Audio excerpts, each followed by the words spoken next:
using this as a tool to help us take a closer look at scripture and then use some critical analysis tools along the way. And if you have questions, let me know. Now, welcome back to the book of Genesis. Let's dive on in. I didn't fix this from this morning, but that's okay. Look, I was thrown off because my PowerPoint died, and I was like, I don't know how to live my life, so I didn't fix it. It's Joseph, part 1 last week.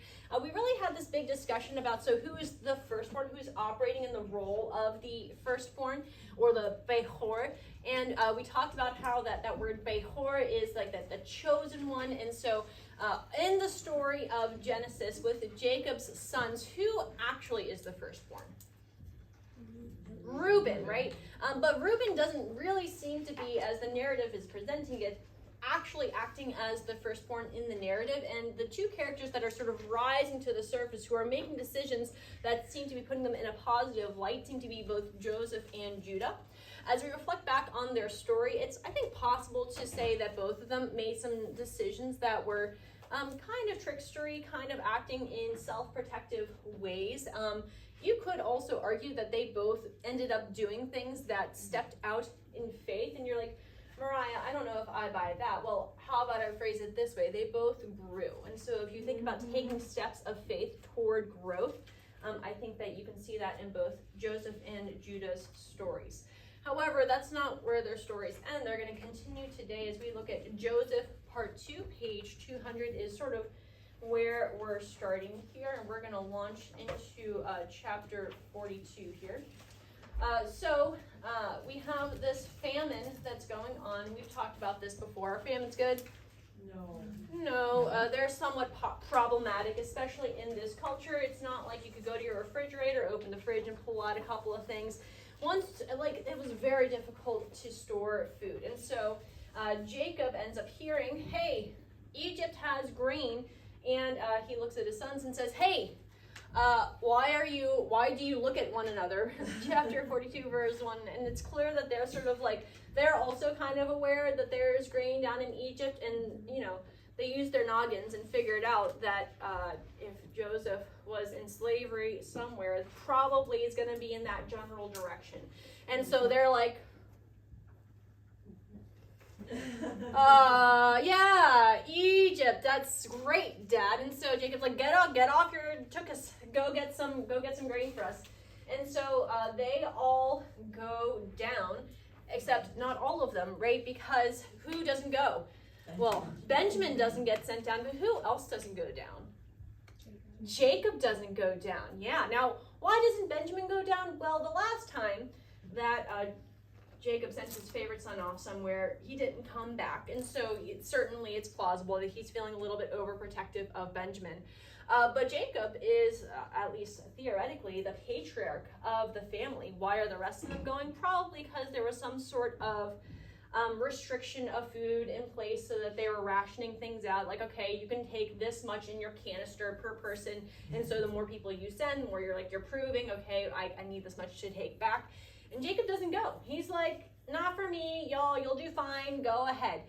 And I think that this, again, is just sort of displaying once more Jacob's passive streak. Is sort of receded to the background here. He's not acting out in the calling that God has set out.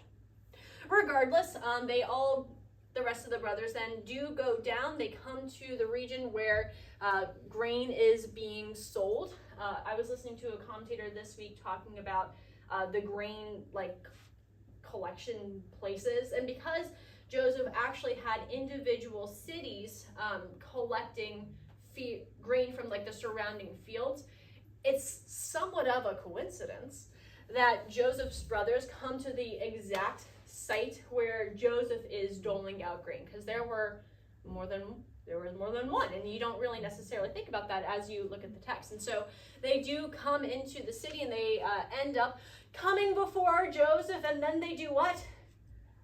They bow down, and Joseph's like, the spidey senses are tingling, and he goes, ding, ding, ding, ding, ding. I've seen this before, and he has this recognition of his dreams coming to fruition. One problem, though, in his dreams, we had these bundles of sheaves, and then we had these stars. And do we remember how many of those stars were surrounding him? Close. It's 11. 11, right? So Joseph is one of the 12 brothers, but there were 11 stars, 11 chiefs. And how many brothers are here? 10. Well, you're like, well, how many brothers? How many brothers are before Joseph? Just 10. And so what's he thinking? Where's Benjamin? Where's that last brother? And so I think that this, like his recollection of the dream is what triggers everything else from here on out. Not because he's like, I have to figure out a way to get back at my brothers. Like some people think that that's sort of what's going on, or that Joseph is trying to trick or trap his brothers in some way, set up some sort of elaborate scheme to sort of figure out like, okay, well, have they changed or not? I think that this is very plausibly about Benjamin, because Benjamin isn't here and Joseph wants to know, did you kill off Benjamin too? Or like, what's up with Benjamin? And so he accuses them of being spies. Interestingly, what did Joseph end up being sort of a little bit for his brothers? He was sort of spying on them. And then he puts them all in custody for 3 days, putting them, in a sense, into a pit. Again, sort of harking back to how the brothers treated Joseph. And then he says, you know what? I'm going to keep back one of you, and I want the rest of you to go back and bring who? Your youngest brother to me. And he has this whole thing like, so your words will be verified. Again, I sort of think that this is all about getting Benjamin into his presence. And so he ends up keeping Simeon. And why Simeon? We're not completely sure. It's possible that it has something to do with the level of responsibility in the situation. There are some Jewish midrash commentators who think that Simeon's the one who actually chucked Joseph into the pit, and so you're like, take that or leave it for what it's worth. It's also possible, as you're thinking about the rankings in the family, so again, who was the oldest? Reuben. But what did Reuben do? Whenever they were thinking about tossing Joseph into the pit, Reuben was like, hold on guys, like, do we really? And so I think that's very plausible that Joseph would be like, well, maybe not. Maybe we'll be nice to Reuben, right? But Simeon is the next oldest after Reuben. And so it's possible that he's sort of thinking, well, maybe they'll value him the most, but maybe they would value Reuben most, but he was really nice to me, and maybe they wouldn't value him. I don't know. So he ends up taking Simeon as a hostage. Just again, a little bit of a reminder right here. In truth, we are guilty concerning our brother, and that we saw the distress of his soul when he begged us, and we did not listen. This is why this distress has come upon us. Not that we sold him into slavery, but that we ignored his cries. I'm just casting that out into the ether. Anyway, and so he keeps Simeon, he gives them grain, and then interestingly, he replaces the money in their sacks. And the word sack, we think of like a big, like I think of like the 7 dwarves, right? And they have their sacks on their shoulder and they're walking around. It was probably more of like a sealed canister, and so because it was a way to sort of waterproof and seal the grain so that it wouldn't go bad on the way, because this is not a short journey, this is a long journey. And so that's going to come into play in the next chapter here. Because, or the second half of this chapter, as they are opening their sacks to give his donkey fodder, he saw the money in the mouth of his sack, and he's like, oh my gosh, my money's put back. And they don't find the rest of the money until they get back, and that's probably because everything else was sealed off. So they get back, and they tell Jacob this is all what's done, and they're like, so you've got to send Benjamin back. And he's like, over my dead body? Are you kidding me? Are you kidding me? And I do think that it's sort of heartbreaking here that Jacob's response, verse 36, you have bereaved me of my children. Joseph is no more. Simeon is no more. Now you would take Benjamin. All of this has come up against me. And it's very me-centered. And it's interesting, the word bereaved here is actually the term miscarried. And it's like he's putting the responsibility very, very clearly on all of his children as the ones who are responsible for all of this familial distress, taking no responsibility whatsoever for his actions and how his actions could have potentially influenced, again, sort of the family breakdown here. And then in verse 37, we have Reuben seeking to intervene. He's trying to take that mantle of firstborn, but he's just not doing it super well because he has this great negotiating tactic here. He's like, so if Benjamin doesn't come back, if your son doesn't come back, you know what? Take my 2 sons, your grandchildren, and kill them.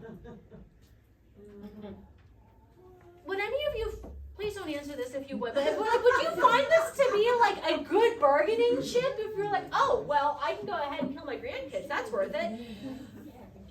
Reuben recognizes that this is a big thing and a big ask, and he's willing to step up and to try to make something happen, but he's not willing to have himself be the one on whom the responsibility ultimately falls.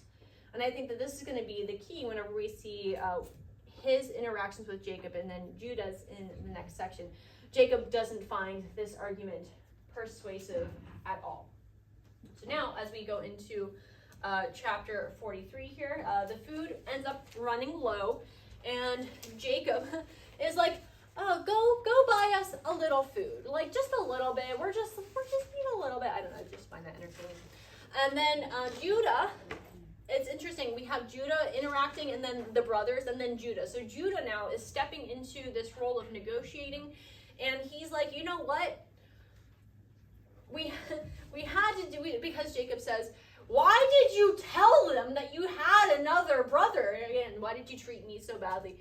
And there's an interesting Jewish midrash that centers on the cup that Joseph had, the divination cup, and they say that the brothers saw his divination cup and that they were essentially like, well, Dad, he had like a divination cup. Like he could tell if we were going to lie to him. So we couldn't lie to him because he had the divination cup.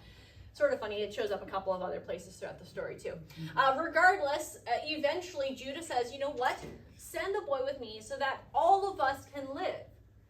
Jacob, again, he's highlighting that Jacob is so fixated on himself and his one son, the one son of the one woman that he loved. Jacob just doesn't, he's not quite seeing the trust in this. He has that scarcity mindset just like Isaac had.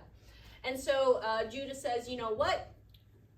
If, for whatever reason, Benjamin doesn't come back, it'll be my life on the line. And again, we see him stepping in and taking responsibility here. And so then Jacob says, fine, go ahead. If I'm bereaved, I am bereaved. And they send them back. Joseph is like, Benjamin is here. Yes, yes, yes, yes. So he has this big feast here. And it's funny because the guys were afraid whenever they were brought in. They're like, oh my gosh, he's going to kill us. And then, of course, he doesn't. They're concerned about their donkeys. I think he's there to fall upon us to make us his servants and seize our donkeys. They're especially concerned about their donkeys here.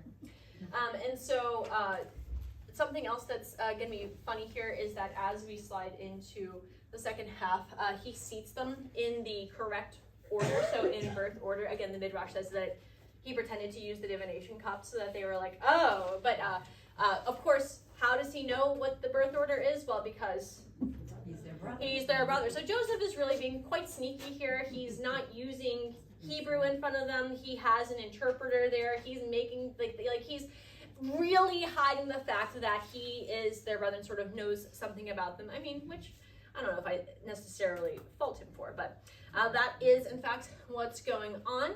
And then we have this whole feast situation, and we slide into chapter 44. And in chapter 44, we have Joseph hiding that special divination cup in one of the containers of Benjamin.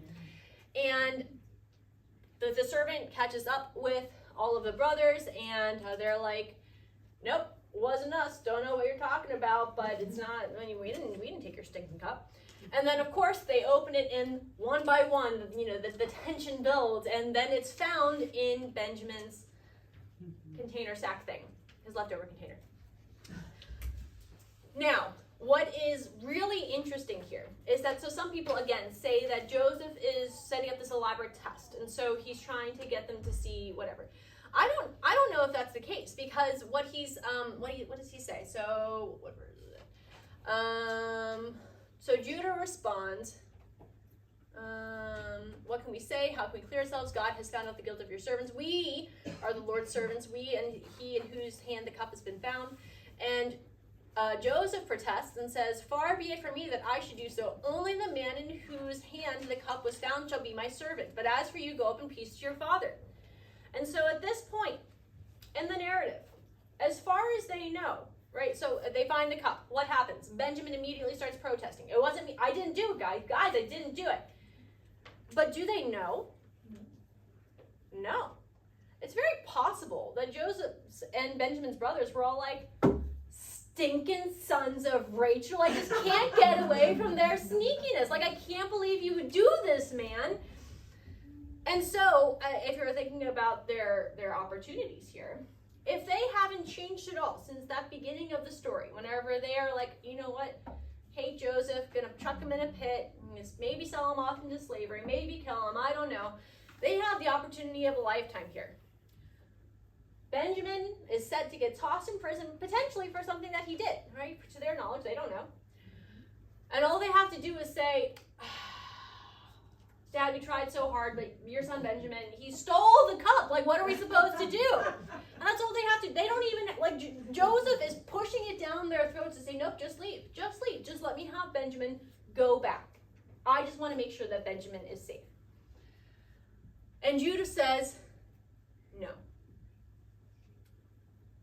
I love it. I'm just like, oh, because it, of course, foreshadows the self-sacrifice of Jesus. Because Judah says, please, let Benjamin go, take me instead. And of course, this will set off a big chain reaction. We're going to see later in history, Jonathan, the son of Saul, who is a descendant of Benjamin, who is ending up, he was the king of Israel. He lays down his crown and rescues David, the son of Jesse, of the line of Judah. And then we're going to see the nation splitting under David's grandson's rule. And then Benjamin is the only tribe to remain loyal to Judah. And then, of course, down the line, we get to the true Lion of Judah, Jesus, who again will be the ultimate one who offers himself as a sacrifice, not just for one person, but for the whole world. So that whole situation rolls down, and Judah finishes his great dramatic speech, and then Joseph is like, can't take it anymore, can't take it, tosses all of the Egyptians out, they file out, and Joseph's brothers are all like, we're so screwed, like we don't know what's about to happen, but this is not good. And Joseph says, presumably in Hebrew now, because he speaks to them directly, I'm Joseph, is my dad still alive? And they're like paralyzed, they're dismayed. Verse 3 is not really a great translation. The Hebrew is more like they were terrified. Indicates, quote, the panic that seizes a person when surprised by obvious doom. And I was like, ooh, love that. Because think about it. They're like, oh my gosh, that brother that we, first of all, didn't have a great relationship to start with. And then we tossed him in a pit. And then we were like, well, we're going to kill you. We're going to sell you into slavery. God sold him to slavery. Never came for you. And he's like, oh my goodness, now you're standing before us as like the ruler over like lots of Egypt, like almost all of it except for Pharaoh. And you don't even have to like snap your fingers. You could just like twitch your eyeball and then like all of our heads are off. And they're like, oh no. And then verse 4, Joseph says to his brothers who have never been close to him, draw near. Come near to me, please. And then we have this beautiful reconciliation. Joseph falls upon the neck of his brother Benjamin, and they weep and they kiss and they weep, and they're like, oh, this is a great story. And then we all go home, and that's the end of the book of Genesis, right? Is there happy reconciliation? No, this is not the end. And you're like, I don't understand how there's still 4 more chapters of content here. Like, this is forgiveness, this is reconciliation. Is this not what the story is all about? Apparently not. We have 4 more chapters. So toward the end of this chapter here, we do have Jacob, now titled Israel, being told that Joseph is still alive. And in faith, he's like, you know what? Okay, I'm going to go down, and I don't know exactly what's going on, but I'm gonna go on down to the land. Now, before we exit out of this chapter, I do just want to highlight something that we're going to highlight toward the end as well, is that Joseph is in this section very clearly attributing what all of these circumstances and how they have worked out for good to God. God sent me before you to preserve life. God sent me before you to preserve for you a remnant. God has made me Lord over all Egypt. And so we see Joseph still holding on to his faith, even in the land, even after being separated from his family, from his culture, from his faith foundations for over 20 years. He is giving credit to the Lord. And of course, God is the one who is weaving together this great thread of redemption. Now, as we consider that, I do just want to ask, so did God make Joseph be mean to his brothers and vice versa? Like, was that a forced hand type of situation? Did he make the Ishmaelites and the Midianites into traitors? No, and we could do that for all of the characters in the story, right? But was God still weaving the threads together? Yes. And I think that having sort of that on the knife's edge, balanced perspective, where you say there are somehow real choices that are at stake. And yet God is still sovereign, and he is able to take even our free choices and weave them together into this great thread of redemption. When we land exactly where he had his eyes set on, even through free choice. And I'm like, I don't know, that seems to paint a pretty awesome picture of God's power and sovereignty to me. Again, before we head into the next chapter, Joseph begins to make arrangements for the entire family to move into Egypt, and he tells them not to quarrel along the way, which is kind of funny. It is also possible, though, that what they're actually saying is not that he is having them not fight, but he's telling them don't be afraid. Again, offering true forgiveness, not just forgiveness that says, okay, well, I'm going to kind of forgive you, but I'm also going to kind of hold this over your head and call you to account and sort of make you stand up straight over it. He offers a forgiveness that is rooted in peace. Chapter 46. The only thing that we're really going to touch on here in chapter 46, because it's a really long genealogy, is just crushing these lullaby effects. So whenever I think about Benjamin in this story, I always picture a wee lad somewhere between yon height and yon height, like not a very large.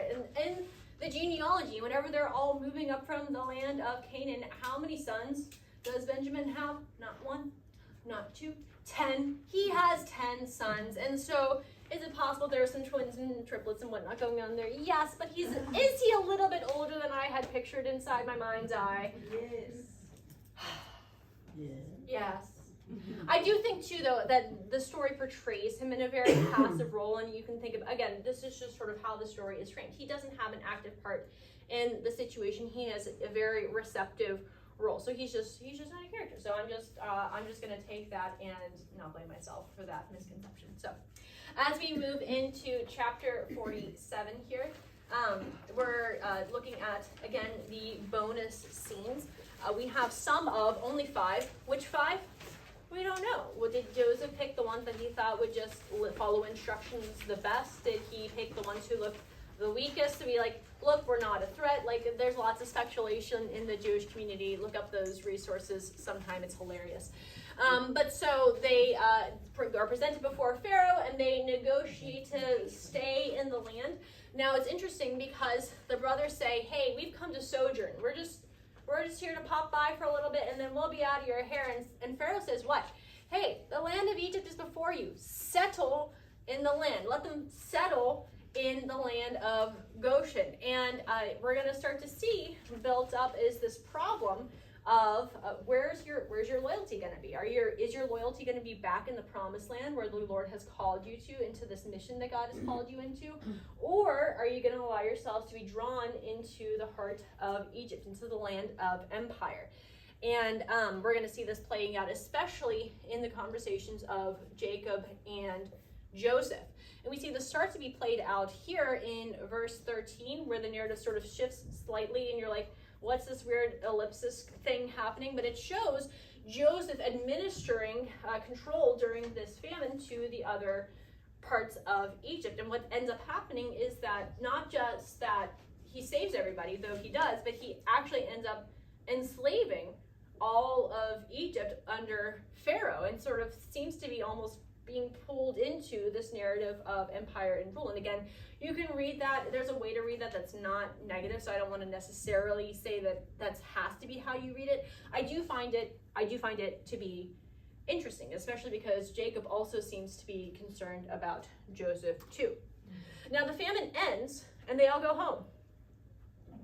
No, they don't go home. After the famine ends, they all end up staying in the land of Egypt. Again, I think that there's something going on here. There's a little bit of a battle of loyalties. And so Jacob finally comes to the end of his life, 147 years, and he draws Joseph near and he says, hey, if I have found favor in your sight, place your hand under my thigh.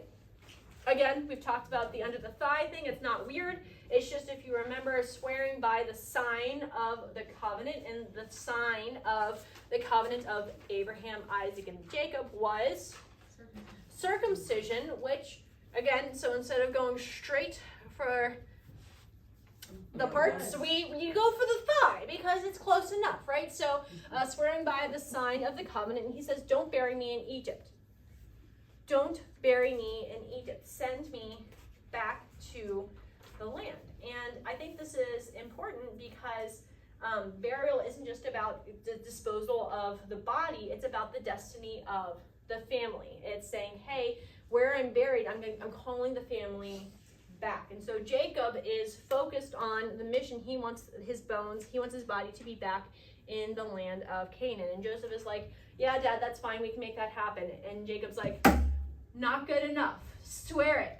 I need you to promise that you will do this. And then Jacob titled Israel here, again, acting seemingly in the new identity that God had given to him. He bows down. This word can have a connotation of legacy or children. And so theoretically, Jacob is bowing out of thanks because his legacy is complete. And so it's a possible way to sort of understand what is going on there. And so as we slide then into chapter 48, chapter 48 is blessings part 1. We have Joseph appearing before Jacob, and Jacob blesses first Joseph, and before he blesses him, he actually takes his 2 sons, Ephraim and Manasseh, and Jacob does the crossed arms thing, and he does this, and then he blesses Joseph while he's doing this, which is weird. I never caught that before. I'm like, oh, that's sort of weird. And so he's doing this for a while, and you're like, okay, my arms are getting tired. Can you finish your blood? But he's doing it to himself, so I don't know exactly what's going on here. But it's not until after the blessing to Joseph finishes that Joseph is like, hold on, those hands are in the wrong spot. You're about to bless the one before the other. You're going to bless Ephraim instead of Manasseh as the firstborn. And I mean, potentially legitimate concern, right? Every time in the text where there's been sort of a of the firstborns, there's been some family division and trauma, so very potentially Joseph is concerned about that. What are Jacob's motivations here? Is he just sort of out of spite going, you know what we're going to do? We're going to do a little switcheroo. I don't think so. I think that probably what's going on is that he's having some sort of foretelling circumstance, or again, calling out the future of the descendants. We have some descendants of Ephraim who seem to be in greater esteem, who to be doing greater things than some of the descendants of Manasseh. And so, is that possible? Possible? I don't know. Maybe.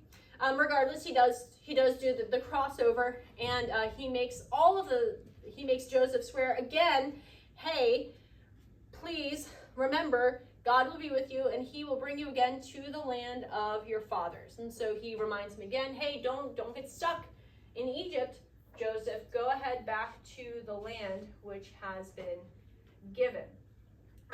Now, before we slide into the next section, a couple of other reasons why I think potentially Jacob blesses Ephraim and Manasseh as opposed to just blessing Joseph. First of all, he's blessing high, okay? We're going to see the next section. He's just like with those blessings. It's also possible that he feels like Rachel should have gotten a greater portion of the blessings, and so he's blessing grandchildren to sort of help to account for the fact that Rachel didn't have more children to bless. It's also possible that he is feeling like, hey, these children of Joseph, they were born in Egypt to an Egyptian mom. They probably looked Egyptian. They spoke Egyptian, I'm sure. And so he had the opportunity to either push them away or to draw them into the family line, into the covenant, into the promise, into the mission. And I think that it's possible that Jacob is seeking to help them to feel like they are part of it. They are not on the outside. They have been brought in, brought near. Also, of course, and finally, we've been having this sort of debate back and forth. Who's the firstborn? Who's the Behor? And what's important about the Behor is that they get the double portion, the double blessing. And so right here, Joseph is not blessed. I mean, he's blessed, but he gets essentially a double portion of blessing and of stuff, because whenever we have all of the tribal allotments, do we have a tribe of Joseph? No. What do we have? We have tribes of Ephraim and Manasseh. And so two of Joseph's descendants end up becoming a portion of the nation of Israel. And so Joseph, having saved his family from extinction and establishing reconciliation and forgiveness, does seem to be acting in the line of the firstborn, the Behor status. Now, as we move into chapter 49, we get additional blessings. Now we're at the baseball game, and he's just tossed them out like the t-shirts left, right, and center. I do just want to highlight a few of them, something we didn't really highlight previously. Reuben is the first one who gets quote-unquote blessed, and his blessings are not exactly blessings as we would think about them. Now, again, I think about blessings, and I think, oh, God, well, the Lord bless you. I hope you have a great day. Go in God's peace. And that's not an incorrect way to describe a blessing, but in this time, whenever you received a blessing, it had great power. It seemed to have some sort of either ability to call something out of you or some sort of prophetic nature. There was something about blessings, something about words, which was really powerful. And so whenever Reuben is described as the first fruit, right? Was he the first out of the womb of one of the wives? Yes. However, he says, you shall not have preeminence. And as we look at the tribe of Reuben and the descendants of Reuben, there's really nobody who's especially notable.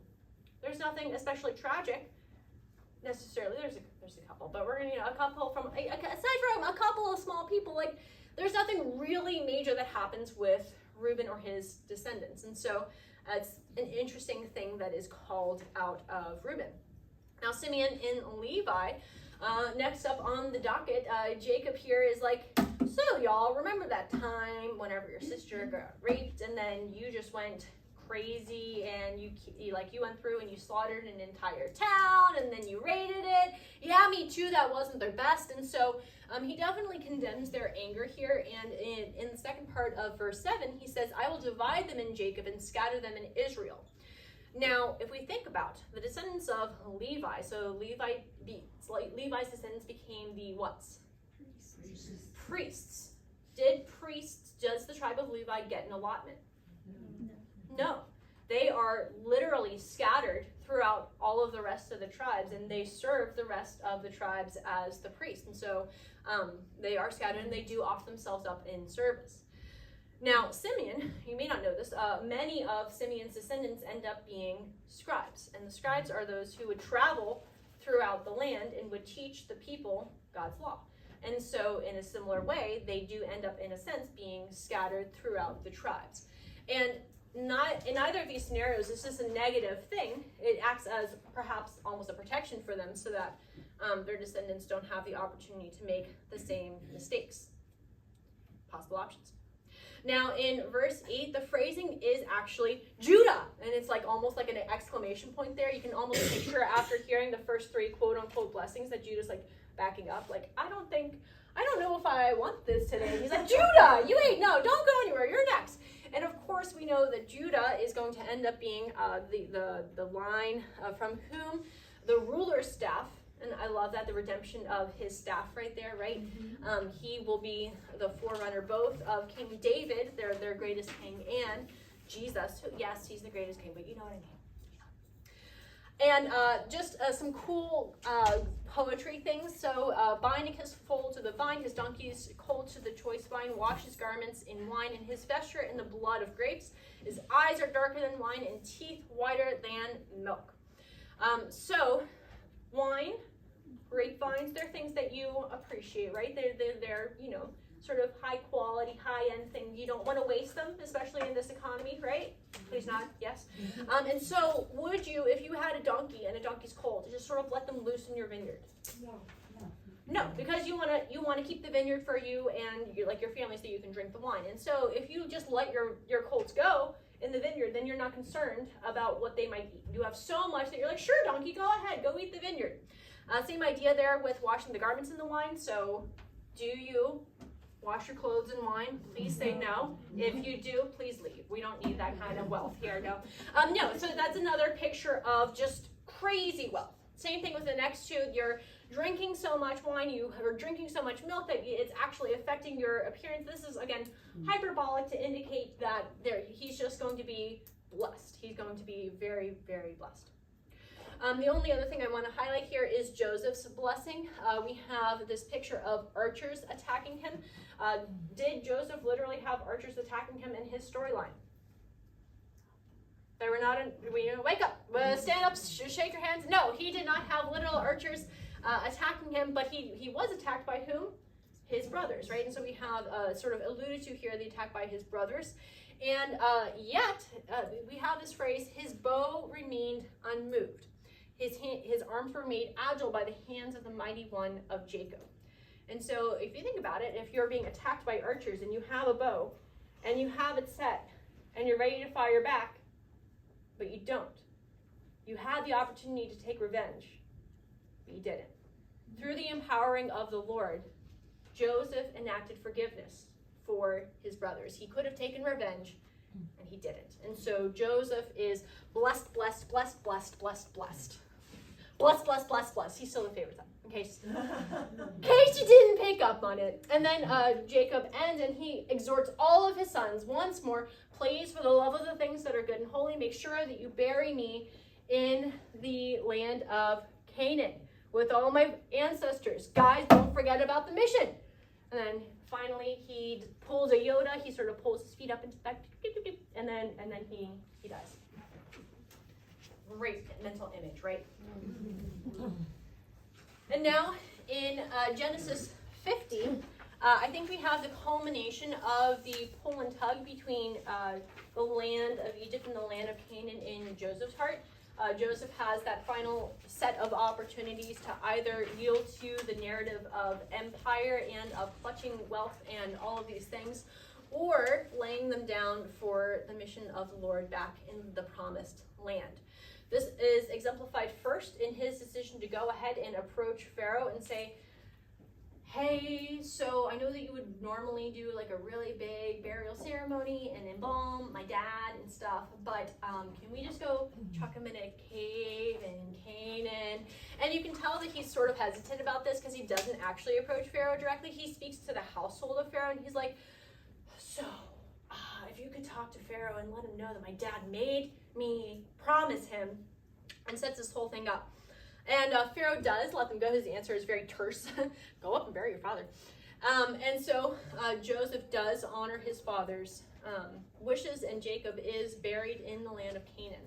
And then Joseph has his a second interaction with his brothers where they're like, Dad's gone, now Joseph is finally going to take revenge on us. And Joseph weeps. He's like, guys, you don't get it. You don't get it. Like, God's got it. And that release in Joseph, for him to be able to look at them and say, I don't know how you can't get this, guys, but it's in the Lord's hands. And he, sure, did you mean it for evil? Yeah, you did. You did. But God meant it for good. I've already forgiven you. Don't fear, I will provide for you.